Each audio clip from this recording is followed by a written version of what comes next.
Come with us to St. Thomas of Virgin Islands. I was so excited to do this TikTok and we did not get to finish, but it's fine.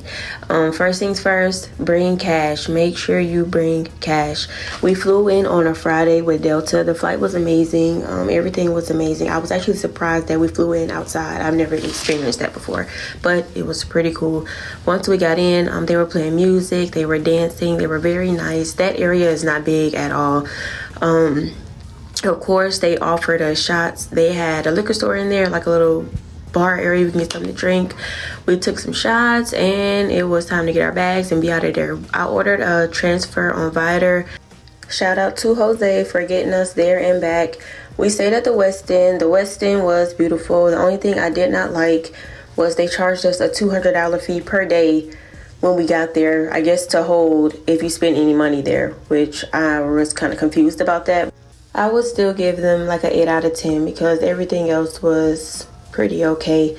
We enjoyed ourselves. It was very relaxing, very nice. We were attached to the buoy house, so that's where the beach was. You can definitely just walk down, or a trolley would take you over there if you like. The next day we caught a ferry from Red Hook and we went to St. John.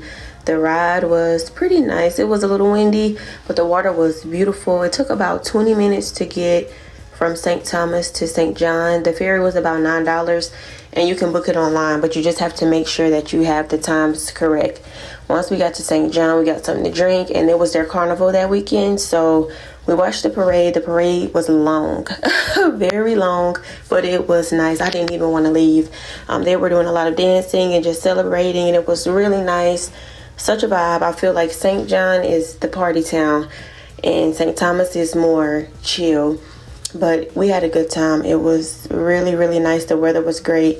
We stayed there for about maybe 2 hours and then we headed back to St. Thomas. You have to make sure you catch the ferry because if you don't, you might get left. So after that, we got back to the hotel and I ain't gonna lie, I got towed up because that was my pre-birthday. They did fireworks because of the 4th of July, and by like 12, I think we all were asleep.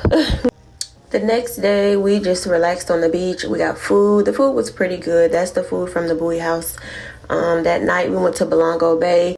They have karaoke night on Sundays, and anyone is able to come. Their food was really good. Drinks were good. We had a good time.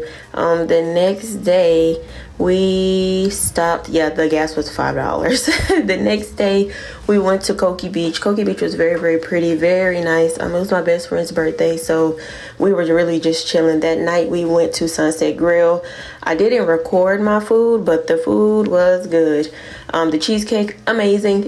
But yeah, that was our last day, and then the next day, we were heading out, and yeah, and that pretty much sums it up. I will probably give St. Thomas a 7 out of 10.